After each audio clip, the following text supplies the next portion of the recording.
The story begins with a romantic scenario about a girl who is the illegitimate child of a wealthy family. If she were a character in a novel or drama, she'd be the heroine of a Cinderella story. But the truth is, this isn't a novel or drama. After her mother's death, the girl's father took her in and introduced her to her two half-brothers. Labeled as a worthless child by those around her, living with her mother in a small apartment or facing a future in an orphanage seemed preferable to the girl. Fast forward 6 years, the girl moves into her own place. Her older brother arranged the move to a gloomy place with thin walls, leaving her disappointed and angry at both him and her father. Despite this, she feels optimistic about her new life, finally free from her painful family. Living in that house was agonizing. Both at home and at school, her half-brothers relentlessly tormented her, with her father turning a blind eye to their actions. Determined to escape this hellish family, she worked hard to secure a spot at a prestigious university, providing her with a reason to move out. Now, her depressing days are behind her. The girl envisions her new life, attending school, making friends, and finally experiencing a happy and fulfilling life away from her troubled past.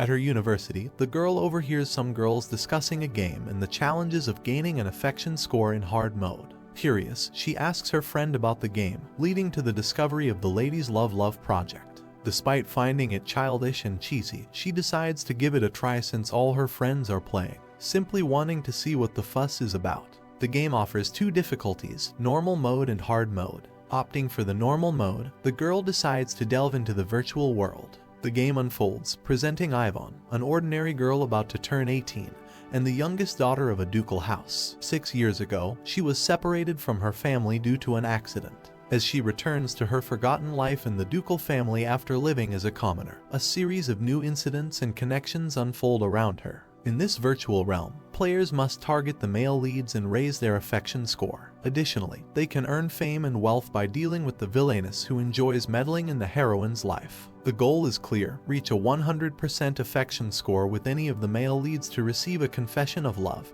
and unlock an ending in the game. The game seems simple and generic to girl, but she continues to play because of the beautiful art. She doesn't think she'll get so into the game, but she ends up clearing the normal mode in 3 hours, unable to sleep. It's more fun than she thought. The game is well made, and the system is unique, but more than that, it reminds her of her own life. The heroine, who lost her status and lived in poverty, returns to the ducal house. Girl, brought into a wealthy family one day by her father. Even the two older brothers who are wary of her sudden appearance as a younger sister. But she can't be blind to the differences in their treatment. It's like night and day. The two brothers also turn out to be target characters, but not romantic interests. All the target characters start with a 30% affection score in normal mode. The game is fun, but it's also too easy, even for a beginner like she is. She thinks it should have been called easy mode instead of normal mode. After clearing the normal mode, she can now purchase the game's hidden ending. But it costs a lot of money, and she decides to get it the hard way by clearing hard mode. It's already late, and she's sleepy, but she decides to start a bit of it. Sion hurls her phone at the wall in frustration. She died in the game again.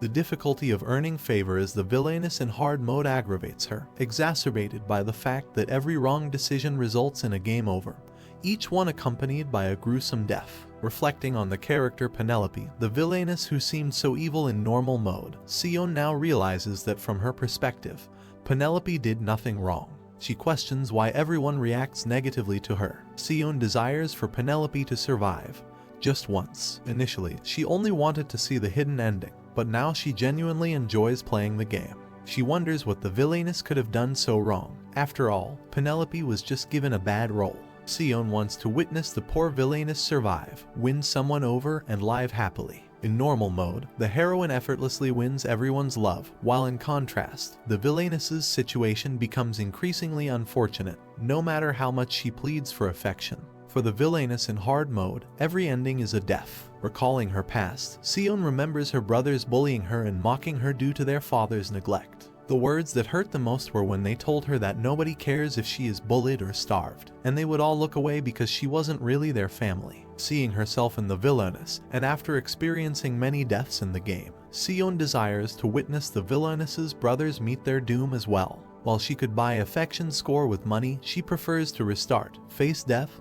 and start anew. However, as dawn breaks, she hasn't come close to the hidden ending.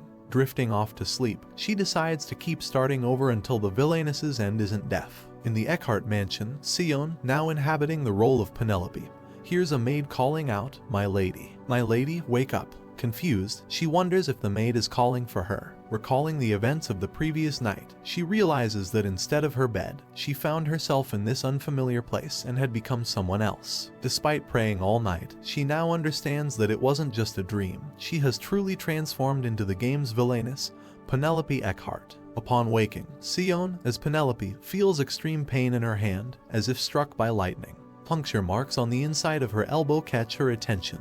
The maid, resembling the lady's maid in the game, continues to call her. Unable to complain verbally, Sion senses that something is wrong. The maid informs her that she has prepared water for her to bathe in.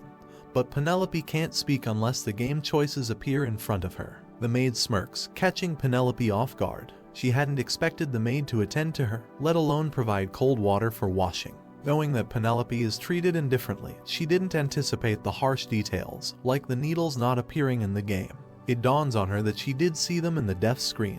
Puncture marks she initially thought were blood stains. Was it a clue? The game's overly detailed nature seems somewhat useless. The maid informs Penelope that breakfast is ready from the other side of the bathroom.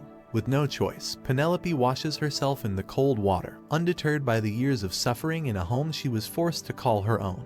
As the maid sets the food on Penelope's table, shock sets in. It's moldy. Is the maid expecting her to eat this garbage? Penelope sees the maid smirking and giggling. Choice options materialize before Penelope, offering her a decision to make. Frustrated by the moldy food and the maid's apparent amusement, she contemplates her responses. One option is to exclaim, "Are you insane?" Call the cook, and potentially flip the table in protest. Another choice involves suggesting, "How about you stuff yourself instead?" as a way to feed the maid and turn the tables. The third option is simply to endure and eat the questionable meal before her. Penelope swiftly recognizes these choices from the beginning of hard mode, realizing she had faltered in both attempts, leading to an abrupt end in the game. Aware that this is a game event, she navigates the options cautiously, understanding the potential traps. Opting for the first choice, "Are you insane?" Call the cook, would trigger the maid rushing to inform the Duke of Penelope's alleged wickedness. If the news reaches the oldest brother, Penelope faces imprisonment without water, ultimately succumbing to starvation.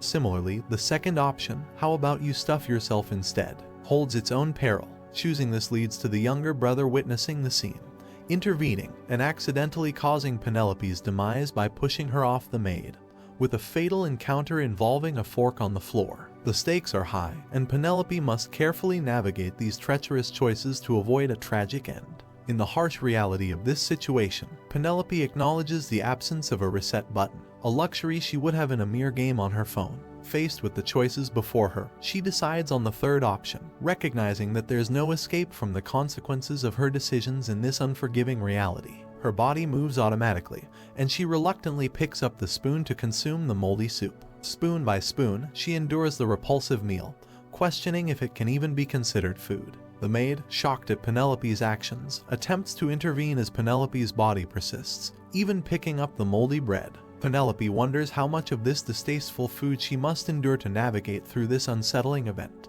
As the maid protests and tries to halt her, Reynold enters Penelope's room, initially oblivious to the unusual scene. However, Penelope's coughing captures his attention. In the midst of her suffering, Penelope's thoughts are consumed by memories of her family in Korea. This situation echoes the familiar hardships she endured back home. Recalling her half-brother's hurtful words about her lack of attention from their father and her outsider status within the family, Penelope reflects on the difficulties imposed by her brothers in areas like food, school, and daily life. Her father's wife had passed away before her birth due to illness, yet the brothers treated her as an enemy of their late mother. The stomach problems she experienced were a result of their mistreatment. Despite being in a game world, Penelope realizes she is reliving the same suffering as her past self. Reynold, growing concerned as Penelope continues coughing, approaches to inspect the food she's eating. Shocked to find it moldy, he demands an explanation from the maid. With no chance to justify her actions, Reynold swiftly reminds the maid of her status and Penelope's, instructing her to leave. He asserts his intention to inform his father and brother about her actions and summons butlers to assist. The maid is forcibly restrained and dragged out of the room, her screams echoing through the halls. Reynold returns to Penelope, expressing concern as he places a gentle hand on her shoulder. Calmly, he inquires about why she made the seemingly foolish decision to eat the moldy food.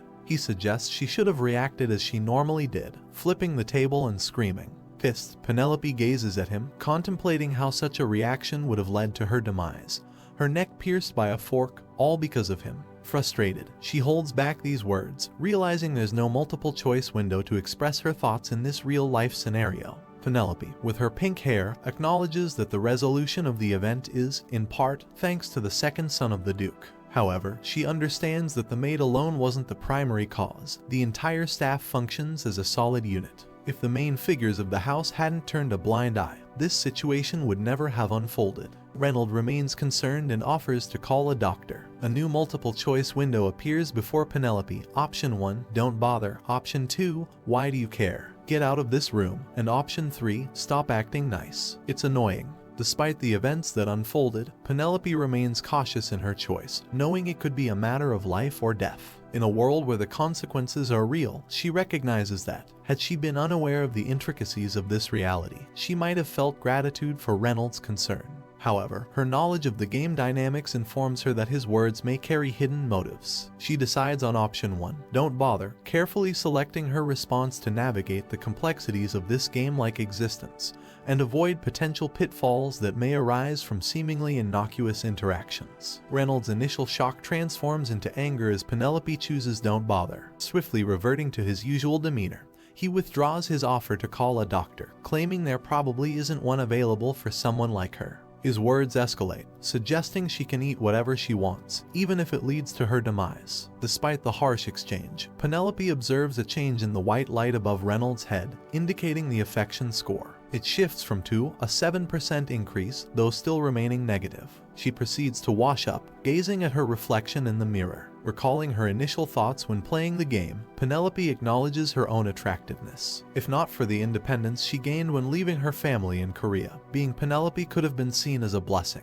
Noting the magenta hair and turquoise eyes, exactly as in the game, Penelope recognizes the beauty of her face, which, despite its allure, carries a hint of villainous charm. A villainess remains a villainess. As Penelope gazes into the mirror, she recalls the in-game description of her character, the heroine of Daughter of the Duke, Love Project. Hard mode. She is the daughter of the one and only Eckhart Dukeship in the Empire of Aerka, where this game takes place. However, she was originally a no-name commoner girl. Her widowed mother was a poor traveling merchant, and when Penelope lost her to sickness at the age of 12, her resemblance to his long-lost daughter caught the eye of Duke Eckhart, and he adopted her. However, as time passed and she grew up, neither the pink hair of the dead Duchess Eckhart nor the blue eyes symbolic of the House of Eckhart could be seen in her. Now, she is the Duke's fake daughter, who receives attention from no one, including the Duke himself, and goes around doing wicked things anywhere and anytime.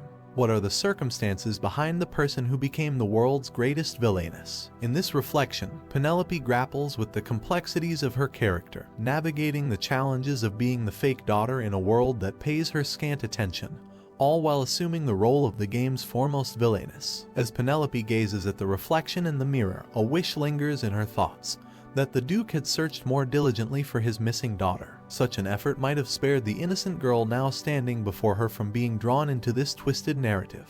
In a moment of reflection, Penelope recognizes the similarities between herself and the character she embodies. Both experienced lives of poverty before being taken in, only to later face isolation and scorn after losing the interest of their respective fathers. During her time playing the game, she failed to fully grasp the parallels between her own life and that of Penelope. The crucial difference surfaces, she managed to escape her family. She coped with the challenges of her previous household, secured a place in a prestigious college, and acquired a home, albeit small and humble. Yet, a surge of anger envelops her. She had finally broken free from her family, so why must she endure a similar situation now? The lack of sense in this scenario perplexes her. It's not even normal mode. It's no better than the life she left behind. Nearly one day in, Penelope anticipates the treatment she will endure in the Duke's household. She contemplates the lack of basic decency and logic, questioning why the officially adopted Duke's daughter would face harassment with needles and rotten food,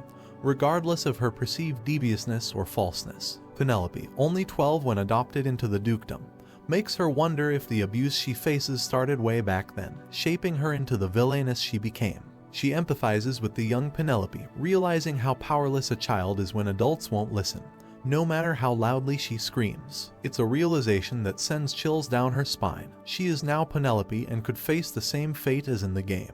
To regain composure, she gathers some papers and decides to make a survival plan.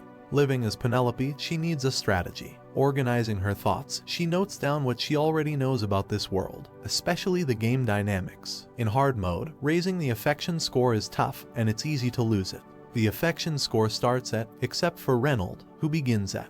When the score is negative, the chance of a death ending is high. Turning her attention to the characters, there are 5 male protagonists in the game, including Penelope's adoptive brothers and the 2 sons of Duke Eckhart, Derek Eckhart and Reynold Eckhart. Derek, age 24, stands as the Duke's eldest son, portraying the classic aristocrat with an air of indifference towards Penelope. Fueled by contempt and hatred, he sees her as a usurper taking the place of his own sister. Reynold, at 20, occupies the role of the middle son, characterized by a malevolent temperament that drives him to antagonize and torment Penelope whenever possible. The young woman notes the stark resemblance between these two and her own elder brothers in the real world. Jotting down their names on a sheet of paper, she recalls the game's conditions. In the regular mode, it's easiest to gain favor with Derek and Reynold, as they harbor familial affection for Yvonne, rather than romantic feelings. However, in Penelope's case, they aren't her blood relatives, opening up the possibility of a romantic ending.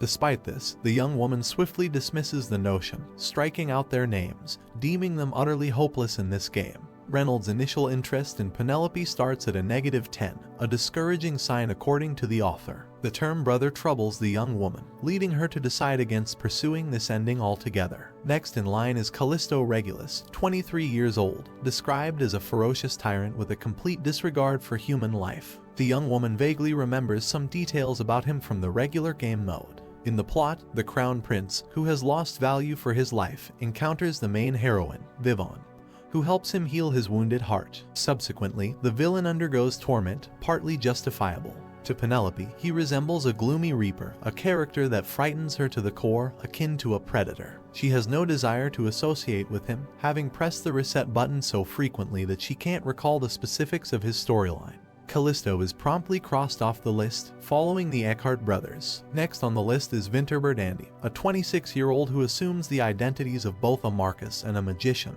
concealing his true self to exchange information with others. In the regular mode, whenever Penelope devised a plan, Winter utilized his knowledge to eliminate threats, enhancing his reputation. Described as a romantic and courteous individual with no regrets, he appears as a promising option. However, in hard mode, the young woman struggled to progress through his storyline, continuously perishing at the hands of the brothers and the Crown Prince. Despite this, she decides to keep this option on the list, considering it superior to the previous ones. The last character is Icles, approximately 18 years old. The Duke noticed his talent as a swordsman and purchased him, elevating him to the status of a nobleman. In the final part of the regular mode, Icles acquires the title of Master Swordsman. In hard mode, he stands out as the only character with whom a favorable ending could be anticipated. Moreover, he is the only one who sympathizes with Penelope until the very end. In the past, she was his mistress, and thus he hindered her plans less than the others. To progress in the game, Penelope must achieve at least 100% interest before her coming of age. According to the plot, on that day, the true daughter of the Duke, Yvonne, is set to return. In the regular mode, the plot commences from that day, whereas in hard mode, Penelope's backstory unfolds until she meets the main heroine and loses everything. Upon her return, the story unfolds, and characters who love Yvonne will undoubtedly obstruct Penelope. The young woman agonizes over the fact that even now, she has a significant chance of making mistakes, shattering her hope. In reality, death awaits her at the hands of one of the heroic boys in the story. She cannot afford to die in the regular game, having escaped from her detested home and finally begun to establish her life. She promises herself to survive and return to her normal life, even if it means completing the game until the very end. Someone knocks on the door of the room and enters before Penelope can react in any way. The young woman manages to hide the sheet of paper in the desk drawer. At the threshold stands a butler, an imposing gray-haired man with a mustache and a monocle. He announces that his lordship awaits. Penelope, the young lady, is indignant at the fact that the butler entered her room without permission. Even her landlord would not allow such behavior. She feels the desire to become angry, yet she is not in a position to do so. Once again, she finds herself having to choose among three unfortunate options, and she decides to select the most courteous one, agreeing to go to the Duke. She reminisces about the joyful moment when she ran to her father to share the news of her acceptance into college. However, he was preoccupied with work and didn't even glance at his daughter, instructing her to get straight to the point. The smile instantly vanished from the young lady's face as she responded that she wanted to be independent after starting college and live close to the educational institution. She requested her father's signature on the document, and he dryly replied that he understood. Regardless, she worked diligently and aspired to enroll enough for the sake of gaining her family's recognition. Her main goal was to escape, and she never hoped for her father's affection. As Penelope walks along the corridor, the maids she encounters whisper among themselves and cast sideways glances at her. These gazes don't trouble the young lady at all, as she has faced similar looks long before entering this game. The butler knocks on the Duke's office door and announces that he has brought the lady. A voice from behind the door permits their entry. The Duke sits behind his desk, gazing in the exact same manner as the young lady's own father. She curtsies before him, and before her appears the window of choice, to inquire about why he summoned her, to suggest getting straight to the matter at hand since she is occupied, or to silently observe the man. She opts for the first option. The Duke responds that, as he heard, Penelope caused quite a stir this morning. Once again, three response options illuminate on the panel, to state that the Duke has no involvement in the unfolding situation, to accuse the Duke of what occurred, or to shift all blame onto the maid. Scarcely would anyone believe a hapless daughter like her, and even less likely would the father show compassionate regard for his stepdaughter and let her off the hook. The young woman contemplates for far too long, and the Duke casts an angry glance upon her. She clenches her fists and responds that his lordship has no connection to any of this. The Duke's voice directed at Penelope makes her tremble. He states that it has been 6 years since she entered this household. Therefore, the heroines of the story are currently 18. The young woman wonders when his true daughter will return. In that case, the Duke continues his speech. He mentions that gaining access to Eckhart Manor is no easy task, and its gates can only be crossed by those who have proven their determination and usefulness to the family. However, throughout these past 6 years, he has never seen any benefit from Penelope. Once again, response options are presented to the young woman, and her gaze falls upon the third one. She recalls how, while playing the game, she had the opportunity to activate the star choice, but at that time, she disregarded the possibility. She falls to her knees before the Duke, unaware of what came over his adopted daughter, and begs for forgiveness, referring to him as her father. The Duke is astonished by Penelope's addressing him in such a manner. A notification appears before the young woman, indicating that a hidden quest has been unlocked, the lost moniker of father. The subsequent notification suggests disabling the dialogue option windows. The plaque states that disabling the dialogue option windows creates a freer and more dynamic gameplay experience. The dialogue windows will vanish, and the player will be able to act independently. This mode is recommended for players seeking a more immersive experience. In this mode, certain missions can also be unlocked. This time, the young woman agrees to disable the dialogue option windows, deciding that if it turns out to be what she thinks it is, it will be a decisive step for her survival in this world. Now she can speak and move without following a predetermined choice. After all the constraints, this turns out to be unexpectedly exhilarating. Still kneeling before the Duke, Penelope apologizes for all the commotion she caused in his home. She explains that all of it happened due to her carelessness towards the servants and promises to be more thoughtful in her actions. The Duke appears shaken by her words. Upon reflection on the morning incident, Penelope was the victim.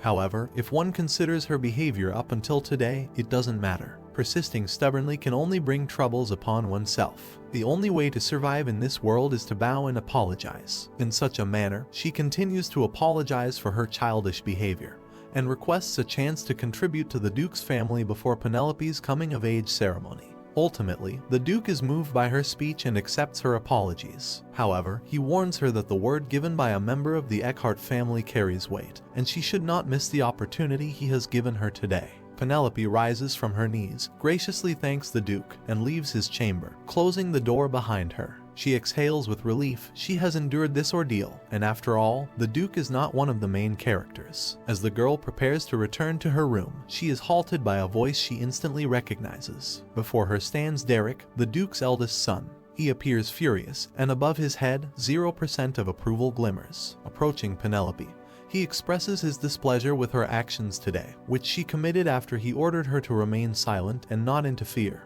He mentions that Emily, the maid, has been with their family for 10 years. Among all the staff, she alone agreed to be Penelope's personal maid despite the promised increase in her salary. Derek accuses her of causing Emily's departure due to the commotion she stirred. The girl is angered by this unfair accusation, as it was Reynold who caused all the noise, and before that, they almost sent her away with spoiled food. However, by responding to him in a similar manner, she risks incurring his wrath. She decides to look at the response options offered by the system, but they all seem harsh in relation to Derek. Hastily, she closes the selection window and resolves to act independently. She bows before the young Duke and implores his forgiveness, despite her inner resistance to such behavior. She recalls numerous instances when she had to apologize to her father and brothers for things she didn't even do, such as fights provoked by others that she was forced to defend herself from. She possesses pride, and when she kneels and bows before others, it makes her feel repulsive and pitiful.